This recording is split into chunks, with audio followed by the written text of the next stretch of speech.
Have you ever watched planes soaring through the sky and wondered how they work? Air transport has changed the way we travel and connect with the world. Before airplanes, it took days or even months to reach distant places by ship or train. But today, you can hop on a plane and be halfway across the world in just a few hours. Air transport includes airplanes, helicopters, and even cargo planes. These amazing machines are designed to fly high above the ground, cruising at altitudes between 30,000 and 40,000 feet.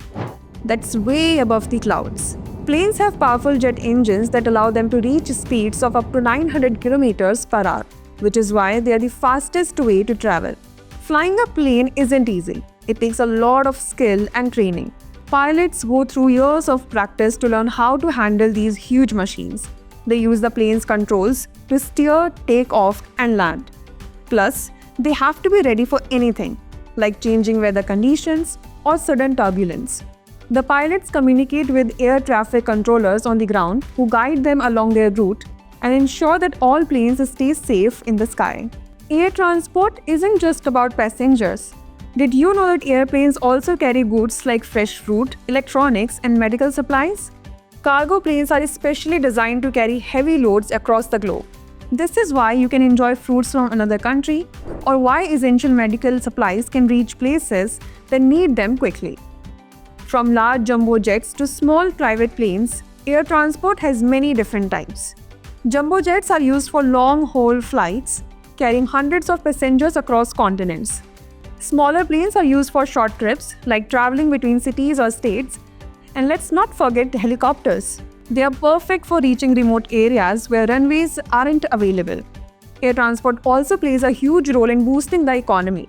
It supports tourism, allowing people to explore new cultures and countries. It helps businesses by making it easy to send products quickly, reducing waiting times for customers. In emergencies, air transport helps with fast delivery of aid, such as food and medical supplies, to places that need them most. While air transport is incredibly useful, it does impact the environment. Airplanes burn fuel that creates greenhouse gases, which contribute to global warming. But don't worry. Scientists and engineers are working on ways to make air travel greener. New technologies like electric planes and biofuels could help reduce pollution from air travel. Now here's a question for you. What is the cruising altitude range of airplanes? 10,000 to 20,000 feet? 30,000 to 40,000 feet, 50,000 to 60,000 feet, or 15,000 to 25,000 feet? Send the answer to this question in the comment section. Like, share, and subscribe for more such informative content.